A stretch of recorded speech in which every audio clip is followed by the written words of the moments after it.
여러분 안녕하십니까? 라디오 전망대 이용선입니다.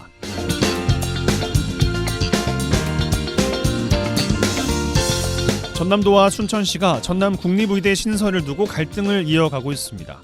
의대 설립 방식 등을 전남 도민 여론조사로 묻는다는 계획이 나왔는데 그동안 추진해왔던 단독 의대를 명시하지 않고 다양한 방식이 거론될 걸로 보이고요. 시기는 다음 달 초중순으로 예정돼 있습니다. 전남도가 이런 방침을 정했기 때문에 용역기관은 순천대와 목포대 중 한 곳에 의대를 설립하는 단독 의대 설립 방식과 순천대와 목포대의 각각 캠퍼스 형태 등으로 의대를 설립하는 공동 의대 방식을 도민들에게 제시할 걸로 보입니다. 설립 방식을 단독 의대 방식으로 정했을 때 의대를 유치하지 못한 지역과 대학의 종합병원 등 의료 시스템 등을 지원하는 것까지 여론조사에 포함할 것인지도 검토 중이라고 알려졌습니다. 도민 여론조사 결과가 어떻게 나올지 궁금한데요. 또 다른 갈등의 씨앗이 될지 갈등 해소의 열쇠가 될지 모르겠습니다만 바라건대 소모적인 정쟁을 끝낼 수 있는 계기가 꼭 됐으면 좋겠습니다.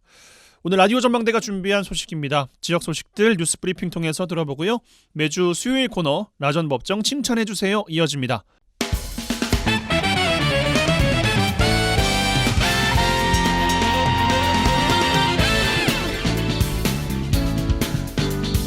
네, 7월 17일 수요일입니다. 라디오 전망대 시작합니다. 먼저 우리 지역 뉴스 정리해보죠. 뉴스 브리핑 GBS 뉴스의 차범준 편집장과 함께합니다. 전화 연결돼 있어요. 안녕하십니까? 네, 안녕하세요. 네, 여수에서 시작합니다. 채용 비리 혐의로 경찰 수사를 받고 있는 여수시 도시관리공단에 대해서 민주노총 여수시 지부가 공단의 부실 행정을 비판하고 있어요. 네, 민주노총 여수시 지부가 최근 전 현직 노조위원장이 직원 채용 비리 혐의로 재판과 경찰 수사를 받고 있는 여수시 도시관리공단에 대해 논평을 내고 공단의 부실 행정을 비판하고 나섰습니다.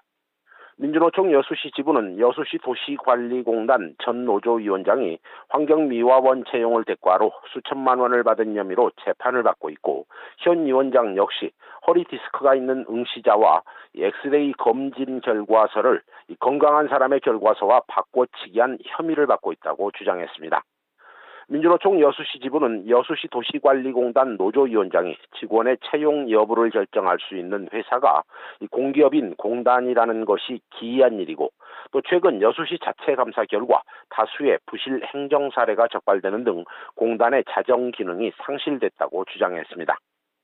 노조는 여수시 도시관리공단은 상급단체가 없는 기업별 노조인 도시관리 노동조합이 제1노조로 돼 있고 공단의 협조적이라는 이유로 제2노조인 민주연합노조에 대한 차별과 배제를 통해 이 공단이 노조 길들이기를 시도했을 가능성이 있다고 주장했습니다. 특히 민주노총 여수시 지부는 공단이 범죄 행위가 드러난 자들에 대해 직위 해제인 대기 발령만 했을 뿐 위원장의 남은 임기를 보장하고 있다며 공단이 민주노조에 대한 길들이기의 결과가 범죄로 나타난 것에 대해 반성 사과하고 노조에 대한 모든 차별적 행정을 당장 시정할 것을 요구했습니다. 예, 민주노총 소속 노조가 공단 노조와 사실상 공단의 운영관리 주체인 여수시를 비난하고 있습니다. 경찰은 비리 혐의를 받고 있는 노조위원장 등 5명을 검찰에 송치한 상태예요. 네, 경찰이 여수시 도시관리공단 채용 비리와 관련해 현직 노조위원장 등 5명을 비위 사실에 가담한 혐의로 사건을 검찰에 송치했습니다. 경찰은 이들에 대해 부정청탁에 의한 업무 방해 혐의를 적용한 것으로 알려지고 있는데 경찰은 조사 결과 현직 노조위원장 등 5명이 환경미화원 신규 채용 체력검진 과정에서 응시자를 바꿔치기 한 수법을 동원했다고 보고 있습니다. 전임 노조위원장이 환경미화원 부정채용 혐의로 불구속 기소돼 재판을 받고 있는 상황에서 후임 노조위원장까지 연이어 검찰에 기소되면서 여수시도 이 도시관리공단 운영 주체에 대한 이 관리 부실 논란이 제기되고 있습니다. 여수시 도시관리공단의 부실 운영 논란은 최근 여수시가 공개한 공단의 감사 결과에서 드러났는데요. 여수시에 따르면 올해 초 여수시가 도시관리공단에 대한 종합감사를 진행한 결과 공무국외 출장 관리 업무 소홀과 청소 대행 업무에 대한 소홀, 직접 생산자 증명 미소지 업체와 수의계약 체결, 예산 편성 소홀 및 전용 과다 등 다수의 부실한 행정이 드러난 것으로 확인됐습니다. 여수시의 감사 결과에 따르면 공단은 국외 출장을 다녀온 뒤에 30일 이내에 출장 계획서를 작성하지 않아 기록 관리를 소홀히 했고, 여수시와 협의하지 않고 환경미화원들의 근무 시간을 단축하는 등 행정을 부실하게 운영한 것으로 나타났습니다. 감사를 진행한 여수시는 공단에 대해 시정 5건, 주의 13건 통보 등 총 19건의 행정조치와 훈계 2건, 주의 4건 등 총 6건의 신분상 조치를 내린 것으로 확인됐습니다. 예, 여수시 도시관리공단에 대한 여수시의 관리 부실이 드러난 만큼 좀 획기적인 운영 개선책 마련이 필요해 보입니다. 기대해 보면서 자, 광양으로 가겠습니다. 광양시 본강면에 소재한 백운 저수지가 여름철 상류에서 유입되는 각종 쓰레기로 몸살을 앓고 있다 그래요. 저수지 관리 주체인 농어촌공사와 하천 환경관리 업무를 맡고 있는 광양시의 부실관리 지적이 나오고 있어요. 네, 광양시 본강면의 백운 저수지가 여름 피서철 상류에서 흘러드는 각종 부유물과 쓰레기로 몸살을 앓고 있다고 합니다. 이 보도에 따르면 본강면 백운 저수지는 인근 주민들과 지역 청년회가 나서서 주기적으로 백운 저수지에 대한 환경 정화 자원봉사를 진행하고 있지만, 관리 주체인 한국농어촌공사의 소극적인 대응으로 환경관리가 제대로 진행되지 않고 있다는 비판이 나오고 있습니다. 이 본강면 주민들은 마을 주민들과 청년회에서 이 백운 저수지에 쓰레기를 수거하는 자원봉사를 주기적으로 진행하고 있지만, 이 주민들만의 힘으로는 환경 정화 작업이 역부족이라며 백운 저수지 관리 주체인 한국농어촌공사와 하천관리부서인 광양시가 적극적으로 관리에 나서야 한다는 입장입니다. 예, 하천의 전반적인 관리 업무는 광양시가 맡고 있고 저수지 관리는 농어촌공사의 담당 업무로 생각되는데 두 기관의 유기적인 협조도 필요해 보이는데 어떻습니까? 네, 광양시 본광면 백운 저수지는 광양시가 저수지 주변에 이 백운제 테마파크 물체험장을 운영하고 있고, 저수지를 둘러서 둘레길이 조성돼 있어 최근 주민들이 많이 찾고 있다고 합니다.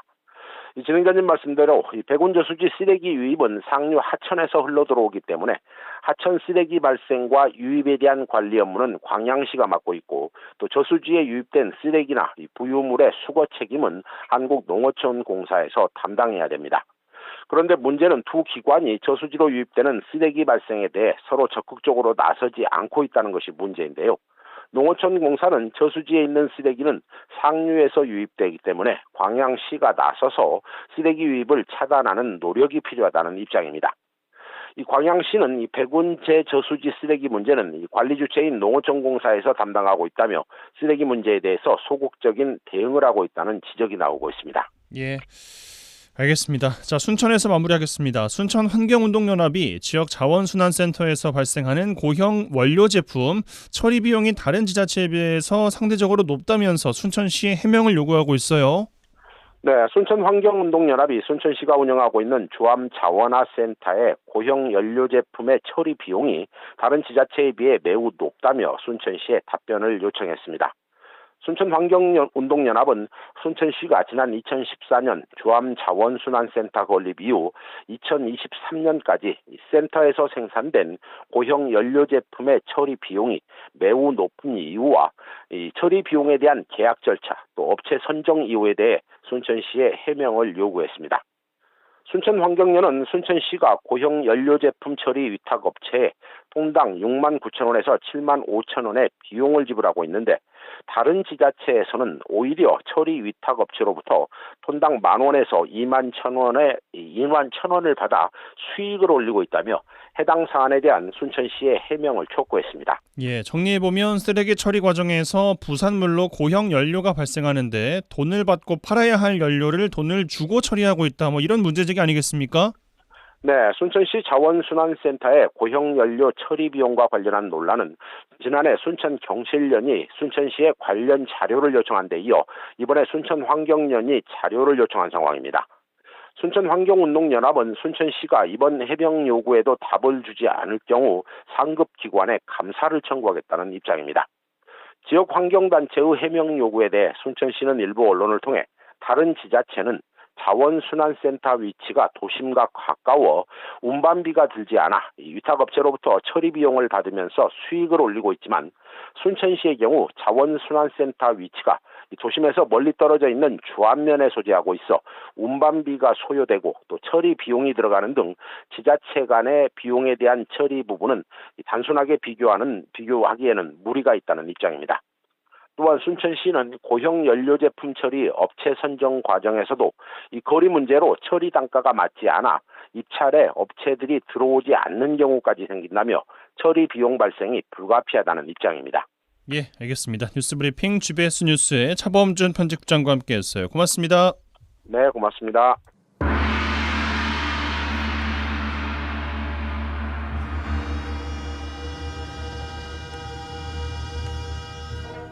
라전 법정.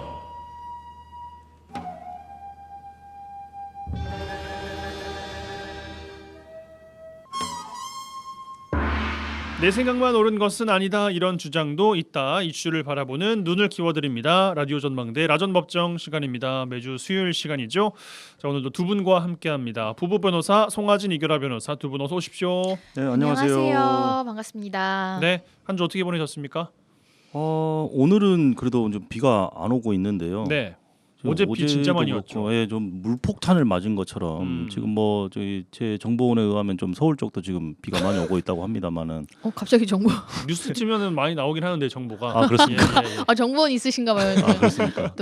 어쨌든 아니 그 저희도 직업상 운전을 굉장히 많이 하는데 어제 그 교통사고가 난 것을 너무 많이 목격했어요. 어제 하루에 한 6건 정도를 제 눈으로 직접 목격을 하다 보니까 그래요. 굉장히 겁도 나고, 그러니까 빗길에 진짜 미끄럼 사고가 많았던 것 같아요. 그렇습니다. 예. 그러니까 자연재해라는 것이 여기에 적합한 표현일지는 모르겠으나 뭐 어쨌든 이렇게 비가 막 너무나도 많이 오고 이럴 때는 뭐 홍수, 산사태 이런 것보다도 이런 것도 지금 큰 문제고 이 교통사고 이런 것도 항상 좀 조심을 하셔야 될 것 같아요. 그래서 굉장히 지금 좀 위축돼 있고 좀 속된 말로 좀 쫄아 있습니다. 그래서 좀 몸을 사려야 되지 않는가, 네, 그런 생각을 하고 있습니다. 네, 그러니까 이게 뭐 안 움직일 수가 또 없는 분들은 또 움직여야 되는데 생업 때문에 아무튼 안전운전하시고 빗길에 더욱더 저속 운전하셔야 될 것 같습니다. 자, 화재의 판결부터 짚어볼까요? 한 주간 어떤 판결 주목해 보셨습니까? 예, 당시 이제 2014년도에 우리가 이제 세월호 침몰 사건이 있었잖아요. 네. 그때 당시 그 세월호의 실소유자로 밝혀졌던 고 유병언 전 세모그룹 회장의 장남인 유대균 씨가 이제 횡령 등의 혐의로 징역 2년형이 확정이 됐었는데 이제 그 이후에 이제는 이 형사 사건 이후에 이제 세무 당국에서 그 횡령한 금원에 대해서 종합소득세 부과를 한 거예요. 부가 처분을 한 거죠. 그래서 이제는 유 씨는 이 처분에 대해서 좀 억울하다. 나는 그 이제 형사 재판 중에 뭐 횡령했다는 금액으로 특정된 금액들을 다 이제 회사에 반환도 했는데 이거에 대해서 뭐 여전히 소득을 입은 걸로 계산을 해서 세금이 부과되는 건 부당하다면서 행정 소송을 제기했고 1심은 이제 과세 당국의 처분이 정당하다라고 했는데 2심에서는 유 씨의 손을 들어줬었어요. 그래서 이제 대법원 판결이 기다려졌었는데 최근에 대법원 판결에서 는 2심이 잘못됐다고 이제 원심은 그 판결을 깨고 원고 승소 판결을 깨고 이제 서울고법으로 다시 이제 심리하라라고 돌려보낸 이 사건을 좀 가져와봤습니다. 네, 내용 바로 풀어주실까요? 쉽게 말하면 지금 그 유병헌 씨 장남 유대균 씨가 횡령한 자금, 그러니까 범죄 수익이죠. 범죄 수익에 대해서 어떤 이익으로 보고 과세 당국에서 이제 세금을 내라라고 세금을 부과를 했는데 이제 유대균 씨는 뭐라고 소송을 낸 거냐면 나 이거 범죄 수익금 다 반환했는데 그러니까 내 소득으로 볼 수 없고 따라서 종합소득세 부과된 것은 잘못됐다, 뭐 이런 취지거든요. 근데 이제 2심에서는 그래 그 반환했으면은 위법한 소득이 사후 정당한 절차에 따라서 환수돼서 경제적 이익이 상실된 것이다. 그럼 소득이 실현되지 않은 것이니까 이걸 조정해 줘야 된다라고 판결을 내렸는데 대법원에서는 아니 이것은 그 횡령의 경우에는 원칙적으로 국가에 의한 몰수 추징의 대상은 아니에요. 그러니까 예를 들어서 뭐 다른 유형의 어떤 국가적 법익을 침해한 게 아니라 피해자가 엄연히 존재하는 재산적 법익에 관한 범죄잖아요. 횡령은. 네. 그래서 뭐 반환 여부라든지 반환을 위한 뭐 구제 절차의 진행 여부가 당사자 의사에 의해서 크게 좌우된다. 그래서 일반적으로 범죄 수익이 환수된 것과는 좀 달리 봐야 된다. 그리고 형사재판에서 그러니까 유대균이가 형사재판을 받을 때 피해 법인에 그러니까 피해를 당한 피해자에게 횡령 금액 상당액을 지급하는 것은 경제적 이익을 포기하는 대신에 위법한 이익을 포기하는 대신에 양형상 이익이라는 무형의 이익을 얻기 위한 행위니까 뭐 이걸 가지고 소득이 없었던 것으로 다시 돌려서 뭐 봐야 될 이유가 없다 이런 취지로 지금 파기환송을 한 것이고 굉장히 어떻게 보면 국민들의 법 감정에 좀 부합하는 판결이지 않느냐 예, 이런 평가가 나오고 있습니다. 이런 이제 세금 분야 관련해서 이런 게 있어요. 뭐 꼭 그러니까 세무 당국의 과세관청에서 딱 뭐 처분하는 거라고 항상 정당한 것은 아니잖아요. 네. 납세자 입장에서는 좀 부당한 것도 있을 수 있고 그래서 후발적인 경정 청구라는 걸 할 수가 있거든요. 예를 들어서 납세자가 과다하게 세금을 납부한 것으로 확인이 됐을 경우에는 네. 일정 기간 내에 다시 경정 청구를 해서 내가 잘못 낸 세금을 돌려받을 수가 있어요. 그러니까 대법원의 취지는 유대균 씨가 뭐 형사 재판을 하던 중에 뭐 일부 이제 이렇게 금액을 반환한 것은 이제 그 경정 청구 사유가 아니라는 거예요. 그래서 거기에서 2심은 뭔가 법리적인 판단을 잘못했으니 이걸 다시 판단하라라는 취지로 이제 파기한 겁니다. 그럼 이제 끝입니까? 이제 다시 2심 단계에서 다시 판단을 하게 되는 거니까 이제 대법원의 취지를 반영해서 판결을 네. 하게 되면 아마 1심과 같은 결론이 나오지 대법원에서 않을까요? 원심 판결을 파기하고 파기환송했잖아요. 네. 그 파기환송한 취지가 지금 그러니까 그 경정 청구를 받아들여주지 말아라라는 취지잖아요. 네, 네. 그럼 그에 따라서 다시 판결을 하게 됩니다. 그러니까 사실상 어떻게 보면 결론은 정해져 있는 것이죠. 근데 그러게요. 다시 판결을 해야 됩니다. 네. 알겠습니다. 화재 판결까지 짚어봤고 주제로 들어가겠습니다. 자, 최근에 천만 유튜버죠. 유명 유튜버 쯔양 씨가 협박을 받고 있다면서 몇몇 유튜버들을 검찰에 고발했습니다. 뭐 전 소속사 대표, 전 남자친구 이야기도 참 갑갑하고 문제인데 그것도 그건데 이 쯔양에게 고발당한 유튜버들은 이른바 사이버 레카로 불립니다. 이 뭐냐면은 온라인상을 의미하는 사이버와 사고나 고장난 차량을 견인하는 구단차인 레카가 합쳐진 신조어인데요.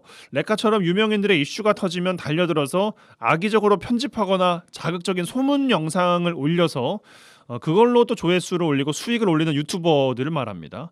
얼마 전 이 시간에도 이 사이버 레카들의 사적 제재에 관한 이야기 나눴었는데 뭐 개인정보가 여과 없이 드러나는 문제점 등 여러 가지 이슈가 있었습니다. 이번 쯔양 사건 관련해서는 폭로를 하지 않는다고 협박해서 수백에서 수천만 원을 받은 사이버 레카들이 있었습니다. 이 문제 오늘 좀 살펴보겠습니다. 먼저 준비된 꽁트 듣죠. 요것 봐라. 여자 아이돌인데 무슨 애기 사진을 이렇게 올리는 거야? 에이, 아니겠지. 이건 또 뭐야? 미혼모 기사가 예전에 한번 나왔었네. 이런 분들은 내가 또 보호를 해줘야지. 안녕하세요, 유튜버 무러브러입니다. 이 사람은 뭐야? 익십? 이상한 사람 취급하네. 애는 잘 크고 있나요? 뭐야? 누구세요? 무슨 말씀을 지금 하고 있는 거예요? 다 알고 있습니다. 어렸을 때는 누구나 실수를 하죠. 그런데 지금 아이돌로 너무나 승승장구하고 계신데 이런 상황에서 소문이란 게 나쁘게 나기 시작하면 아시잖아요. 그 애는 우리 조카예요. 도대체 무슨 말씀을 하시는 건지 모르겠네. 그러시구나. 조카구나. 예전에 미혼모라는 의혹이 있었던데 그거 한번 파봐야겠네. 그 기사 썼던 기자도 좀 만나고 먼저 카메라부터 켜겠습니다. 제발 저 좀 그냥 놔두세요. 왜 이러시는 거예요? 제가 다른 사람 알기 전에 보호해드리려고 이러는 거예요. 안 그래도 요즘 주가가 최고시던데 이럴 때 나락으로 떨어지면 아파요. 이미지는 이슬만 먹고 사는 것처럼 청순의 대명사인데 미혼모라 그 사람들 겁나 실망할 텐데. 제가 어떻게 해드리면 돼요? 이건 좀 세요. 5장만 주시면 어떻게든 막아볼게. 다른 애들도 이거 물겠다고 난리야. 걔네들도 좀 챙겨주고 해야 되니까 이 아래로는 안 됩니다. 제가 그렇게 큰 돈이 어디 있어요? 그러면 할 수 없죠. 여기까지 꽁트를 들어봤습니다. 참 들으면서도 화가 치미는 그런 또 이번 꽁트가 아니었나 싶어요. 네. 저희는 잠시 광고 듣고 와서 본격적인 내용들 풀어드리겠습니다.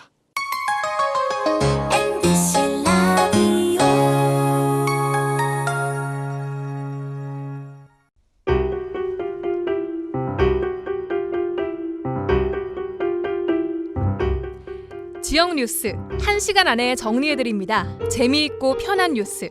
지역 시사는 역시 이용선의 라디오 전망대.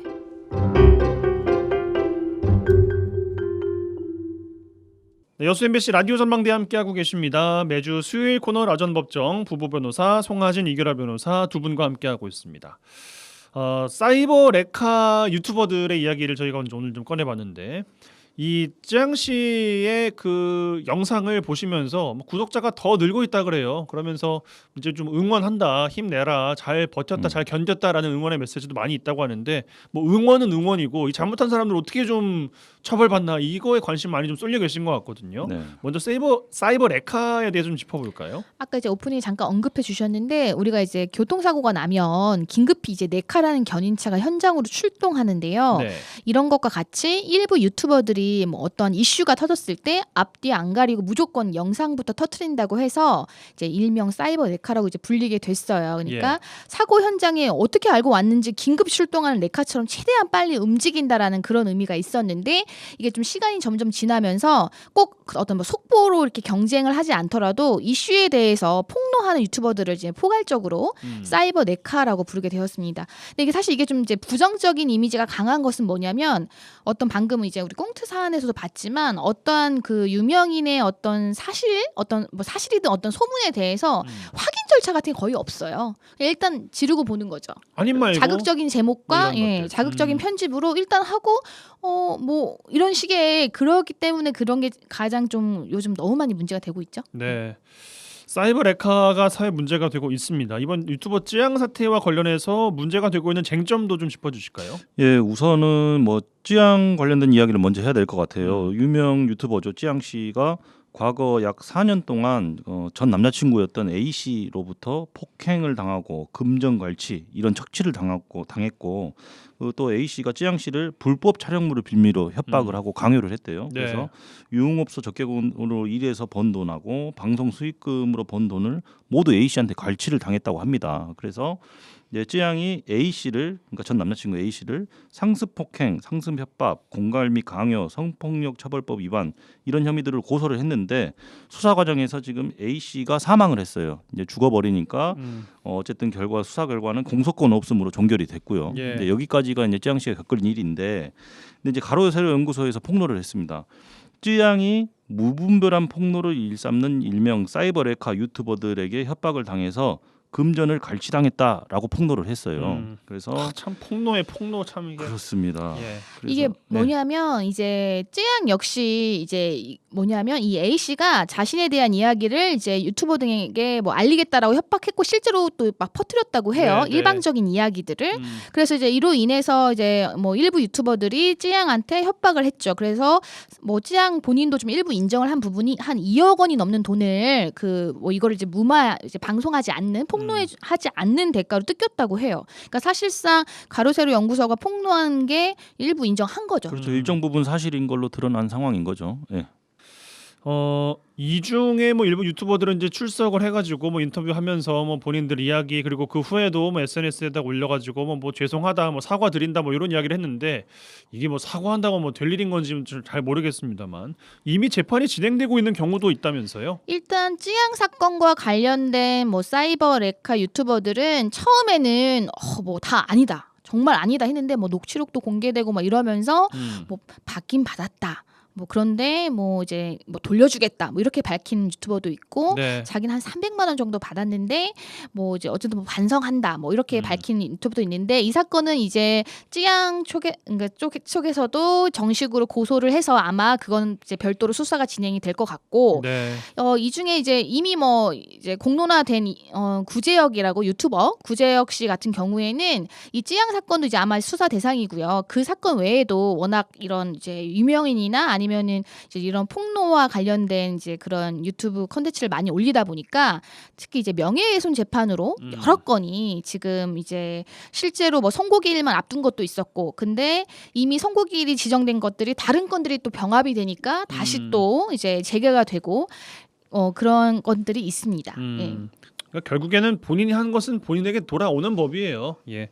사표 규정이라고 하는데 비슷한 피해들을 또 입고 있는 사례들이 있다고 하는데 더 말씀 주신 사례들이 뭐가 있을까요? 일단 뭐 이 사이버 레카들은 결국에는 조회수를 올려서 자신들의 수익을 극대화하는 것 자체에 굉장히 관심 많은 사람들이잖아요. 예. 그래서 뭐 허위 주장이라든지 사생활 폭로 뭐 이런 거를 해서 조회수 장사를 하는 것은 지금까지 계속적으로 문제가 되었던 그렇죠. 일이고, 특히 뭐 연예인이나 유명 인사들이 주요 타겟이 되었습니다. 그래서 뭐 그 중에는 과거에 자신이 이제 고인이 된 설리의 전 남자친구라고 주장한 유튜버도 있었고, 뭐 최근 같은 경우에는 이제 또 이성균 씨가 사생활과 관련해서 사이버 레카들의 집요한 괴롭힘을 받은 끝에 뭐 이제 자살을 한 사건도 있었고요. 그러니까 뭐 한두 개겠습니까? 예. 그리고 이제 대표적으로 이제 처벌을 받은 사례는 탈덕 수용소라고 이제 걸그룹 그 아이브의 장원영 그 아이브 멤버 중에 장원영을 비롯한 좀 많은 아이돌 멤버들에 대해서 가짜 뉴스를 유포한 이 사이버 레카도 대표적인 탈덕 수용소가 있는데요.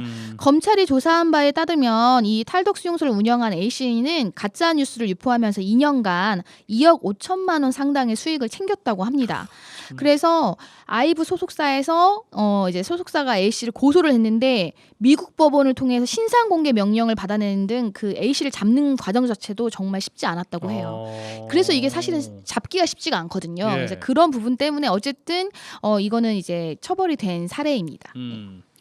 형사적인 책임, 뭐 민사 책임, 뭐 이런 것들 살펴볼 수 있을 텐데 하나씩 좀 짚어보겠습니다. 먼저 형사적인 책임은 어떻게 좀 물을 수가 있겠습니까? 우선은 형사 책임과 관련해서 일단 허위의 사실을 유튜브 방송 등을 통해서 이렇게 공표해서 사람의 뭐 명예를 훼손했다라고 한다면 정보통신망법상 명예훼손죄가 성립할 수 있고요.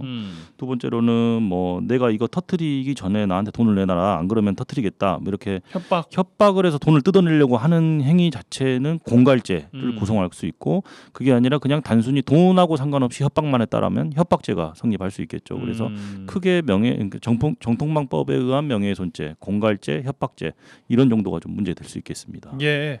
그 유튜브라고 하는 것은 정보통신망 어쨌든 인터넷 상이니까 그냥 다 적용이 되는 것이겠어요. 네네.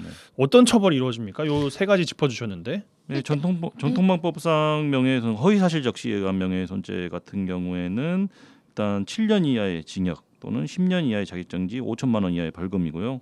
공갈죄 같은 경우에는 10년 이하의 징역 또는 2천만 원 이하의 벌금, 그리고 단순 협박죄일 경우에는 3년 이하의 징역, 500만 원 이하의 벌금에 처해도록 규정이 되어 있습니다. 네. 그리고 공갈과 협박은 상습적으로 공갈을 하거나 상습적으로 협박을 한 경우에는 가중처벌을 하고, 또 미수에 그친 경우도 있잖아요. 뭐 돈 안 내놓으면 이제 어떻게 뭐 유포시켰다 어떤 식으로 이제 협박을 하거나 폭행을 한 경우에, 근데 결국에는 뭐 돈을 받지는 못했어요. 그럼 이게 미수에 그쳤다고 하는데, 이런 공갈 미수나 협박도 마찬가지예요. 협박을 하긴 했지만 그게 이제 미수 그친 경우에도 처벌을 합니다. 그래서 일단 우리 꽁트 사항 같은 경우에도 그 5장 달라고 했잖아요. 뭐 네. 구체적인 액수가 뭔지는 모르겠습니다만 어쨌든 돈을 요구를 했고, 근데 돈이 없으니까 안 된다라고 했잖아요. 그러니까 이미 협박은 했습니다. 너 나한테 돈 안 주면 터뜨리겠다. 이미 이 자체로 공갈죄 시행에 착수를 했다고 보고, 다만 돈은 뜯어내지는 못했죠. 그런데 어찌됐든 공갈 미수죄로 처벌이 되는 사안이라고 보시면 되겠습니다. 네,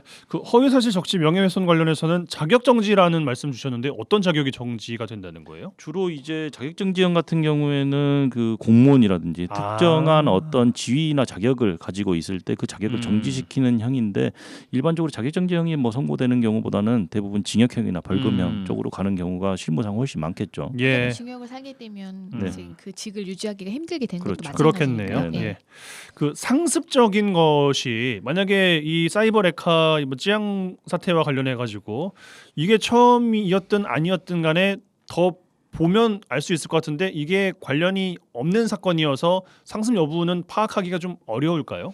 아니죠. 그러니까 한 명의 피해자를 상대로 상습적으로 범행을 저지를 수도 있는 것이고, 다수의 피해자를 상대로도 상습적으로 범죄를 저지를 수 있어요. 예를 들어서 그럼 예를 들어서 찌양 씨한테 여러 번 전화했다, 이것도 그럼 상습적이라고 볼 수 있는 거예요? 그렇게 볼 수도 있겠죠. 한 번의 협박마다 하나의 그 죄를 구성하는 정도에 이르렀다라면 상습적인 혐의가 한 명의 피해자한테만이라도 적용될 수가 있는 것이고, 그 이외에 다른 피해자들을 상대로 했다라면 이거는 뭐 여지가 없죠. 당연히 별개의 범죄겠죠. 그런데 이게 상습적으로 여러 번 수차례 반복적으로 이루어졌다라고 한다면 당연히 상습범으로 기소가 되는 게 맞다라고 생각합니다. 네, 민사 처벌을 좀 살펴보겠습니다. 뭐 그 대가로 뭐 무마하는 대가로 준 돈을 뭐 돌려주는 것은 왠지 당연해야 될 것 같고 그 이상의 어떤 처벌은 좀 있는지 이런 것도 궁금합니다. 이제 그런 재산적인 손해, 직접적으로 뭐 어떤 이런 협박이나 공갈에 못 이겨서 돈을 주게 됐다라고 하면 네. 그거는 이제 직접적인 손해로서 전부가 돼야 되는 게 맞고, 음. 그 외에 이제 얼마나 정신적인 그 고통이 컸겠어요. 그럼요. 이제 돈을 그 줘야 되는 그 행위를 할 때까지는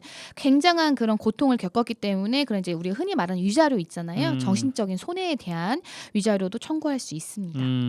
그리고 이 명예훼손이라는 이 이제 정보통신망법상 명예훼손도 이런 조항이 있어요. 그게 사실적시든 허위사실적시든 피해자가 구체적으로 밝힌 의사에 반하여 공소를 제기할 수 없다.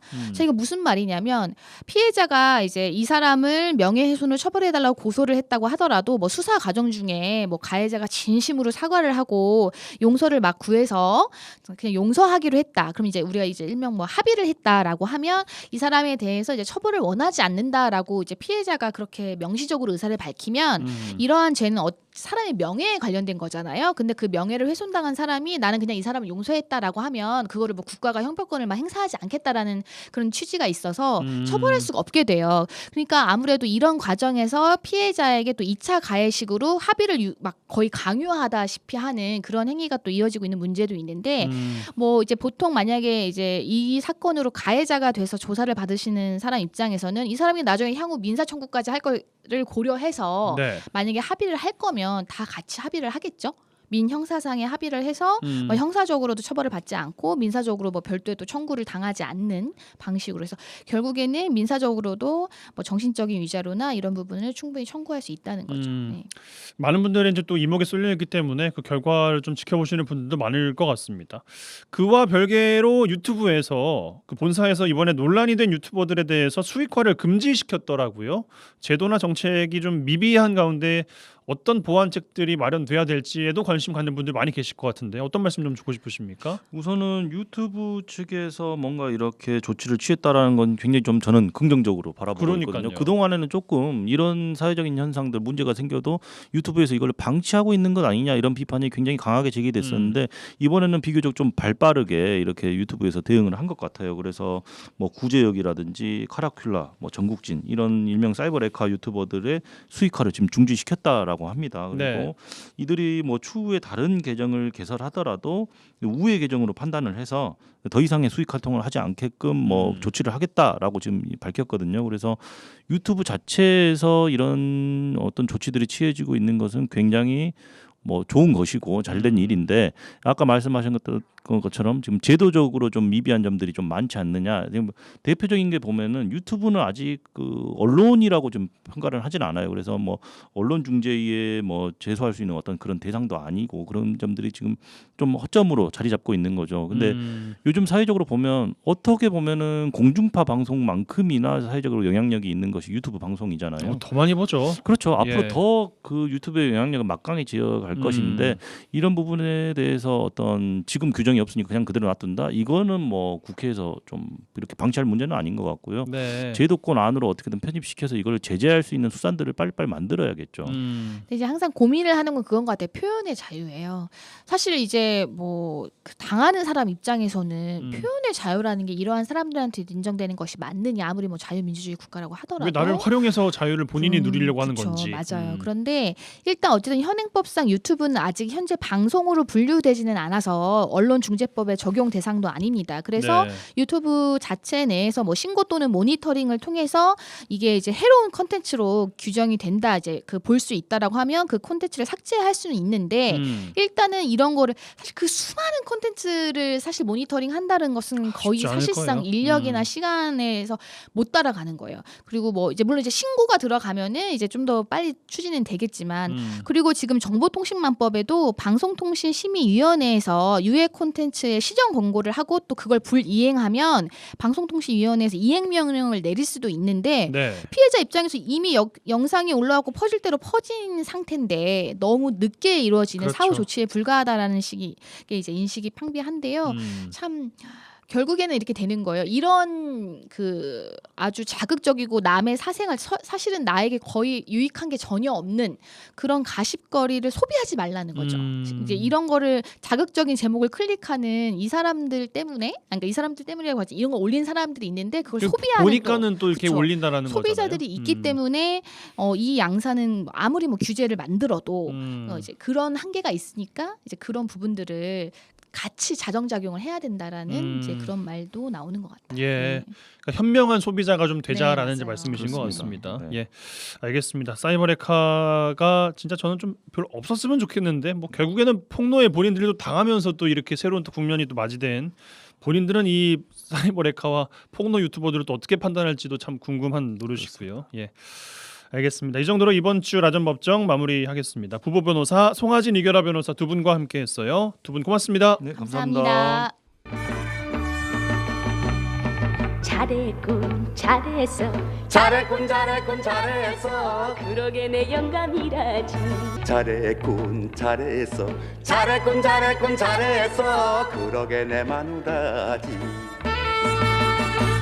네, 지역의 온기를 불어넣습니다. 라디오 전망대 칭찬 릴레이 캠페인 칭찬해주세요 시간입니다. 이미지 리포터 나와 계세요. 어서 오십시오. 네, 안녕하십니까. 자, 노인 인구가 많은 농어촌 지역에는 오래돼서 낡은 주택들이 많습니다. 그만큼 주거, 안전, 취약한 부분들 많은데요.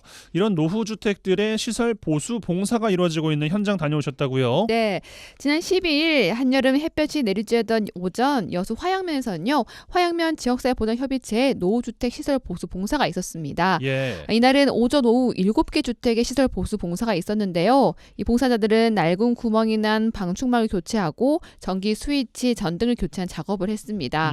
이 작업을 했던 주택은 차도 들어갈 수 없는 산비탈 골목길에 위치한 90년대 주택이었습니다. 예. 이 오래된 주택이라 방충망 교체, 전기 교체 쉽지 않았지만 구슬땀을 흘리면서 봉사했습니다. 여름 태양만큼 뜨거웠던 봉사 현장 함께 하시죠.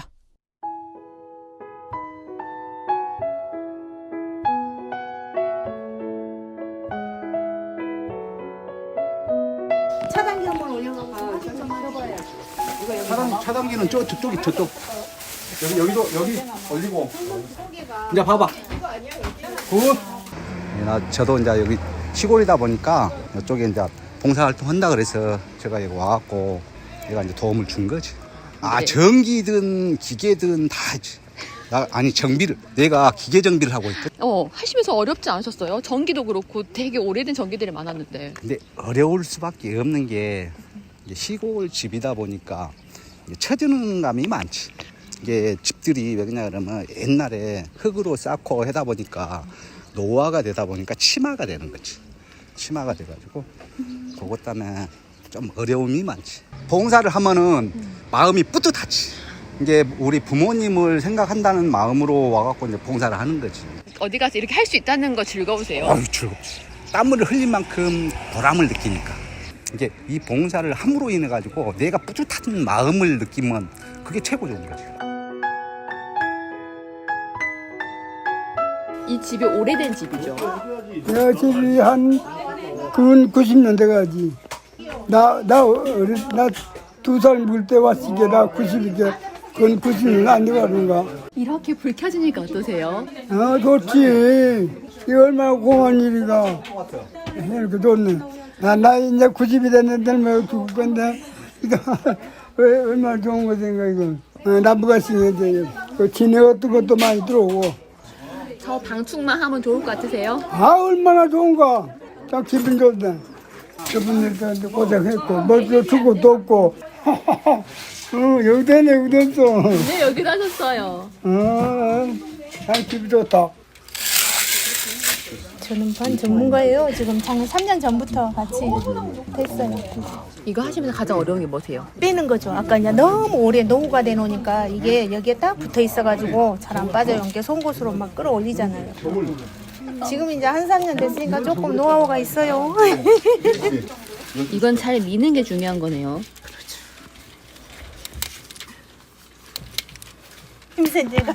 저도 힘세. 아 그래요? 그래 처음 하는 거 치고는 잘하죠. 네, 엄청 잘하시네요.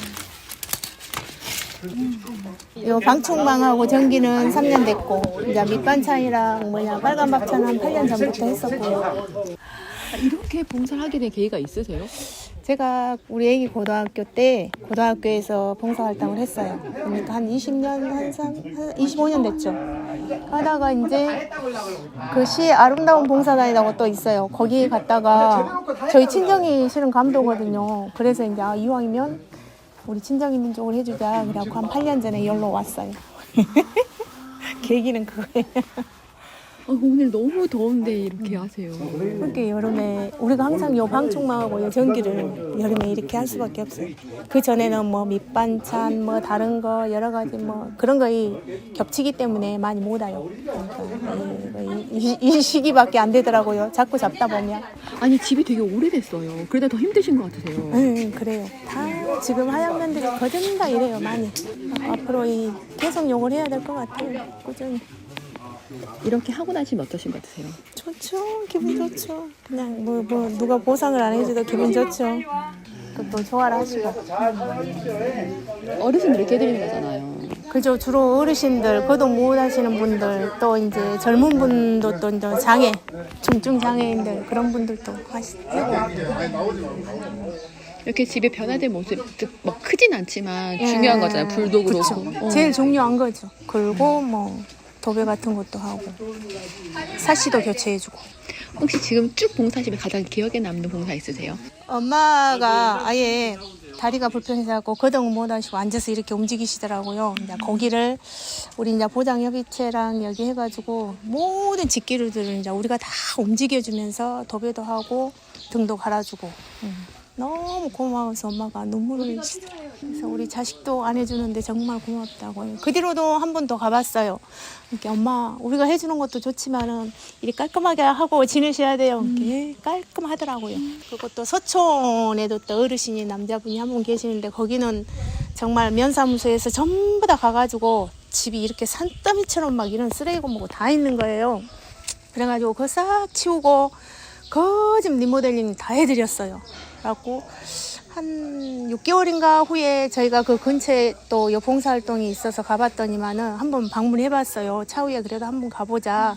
깔끔하게 또 해놓고 계시길래 앞으로도 이렇게 깔끔하게 좀 치워서 생활하세요. 예, 그러더라고요. 그런 분들 삶이 바뀐 거잖아요. 그렇죠. 이렇게 깔끔하게 해준 게 평상시에는 안 치우던 것도 그냥 한 번 더 치워지게 된다대요. 그래서 내가 자동으로 부지런해지는 거예요. 그래 해주니까 그분들이. 오늘도 지금 더 많이 남으셨죠? 아직 5집 남았죠. 이제 아침에 9시 반에 오면은 한 기본 3시 반, 4시에 끝나요. 어르신들 집이 전기가 위험하기 때문에 좀 더 신경 쓰시겠어요. 옛날 30년 전에 전기를 해가지고 교체를 한 번도 안 한 집들이 아직도 많고 지금 우리는 LED를 바꿔주잖아요. LED 안 한 집들이 어마어마해요 아직도. 일은 많은데 솔직히 비용이 조금 받쳐주지를 않아요. 마음 같아서는 막 이 집이 30년 돼도 빵꾸 난 건 해줘야 되고 좀 빵꾸가 안 난 건 또 해주기가 그렇잖아요. 이렇게 비용이 안 되니까 또 한 집만 해주고 뭐 어쩔 땐 또 짝짝이가 될 때도 있고 그런 게 조금 아쉽긴 해요. 이렇게 봉사하고 나시면 어떠세요? 기분 좋죠.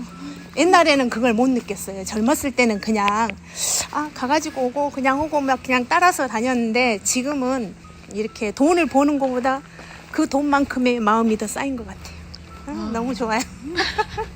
제가 이렇게 조금 아쉬운 건 젊었을 때 돈을 좀 많이 벌어놨으면 내가 이렇게 나이 먹어서 그 돈을 갖고 이제 돈을 안 벌고 봉사할 시간을 투자를 할 텐데 그게 조금 아쉽긴 해요.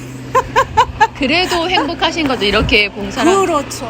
그런 거 있어요. 마음이 위안이 되더라고요. 어디 가서 뭐 하루 종일 집에 앉아 있으면 뭐 하겠어요. 우리 나이에 뭐 텔레비나 보고 친구들하고 수다나 떨고 사우나나 가고 그런 시간에 와서 얘기하냐고 그냥 마음의 부자가 되는 거죠.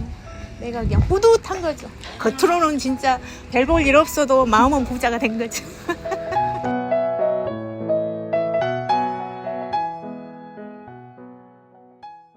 참 어렸었지 뭘 몰랐었지. 네, 7월 17일 수요일 라디오 전망대 오늘 준비한 소식 여기까지입니다. 오늘도 고생 많으셨습니다.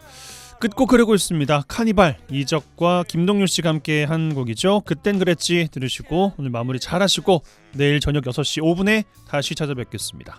이용선이었습니다. 시간아 흘러 그땐 그랬지. 시린 겨울 맘 졸이던 합격자 발표 날에 부둥 켜안고서 이제는 고생 끝 행복이다 내 세상이 왔다 그땐 그랬지. 참 세상이란 만만치 않더군. 사는 건 하루하루가 전쟁이더군.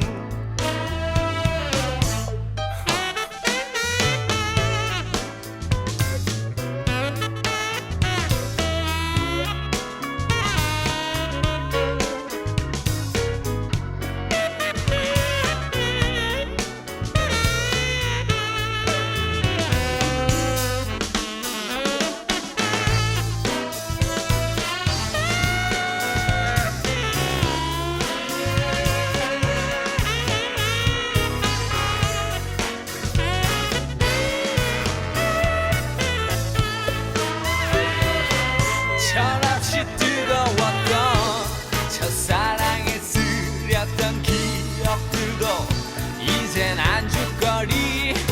딴에는 세상이 무너진다 모두 끝난 거다 그땐 그랬지. 참 옛말이라 참 옛말이라 틀린 게 없더군.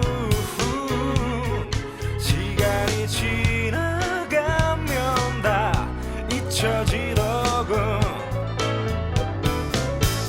참 세상이라 참 세상이란 정답이 없더군. 사는 건 하루하루가 연습이더군. 밤새워 뒤척이며 잠 못 들다 훈련소 입소졌나 술잔 나누면서 이제는 남자라 어른이다 다시 시작이다 그땐 그랬지. 시린 겨울 맘 졸이던 합격자 발표 날에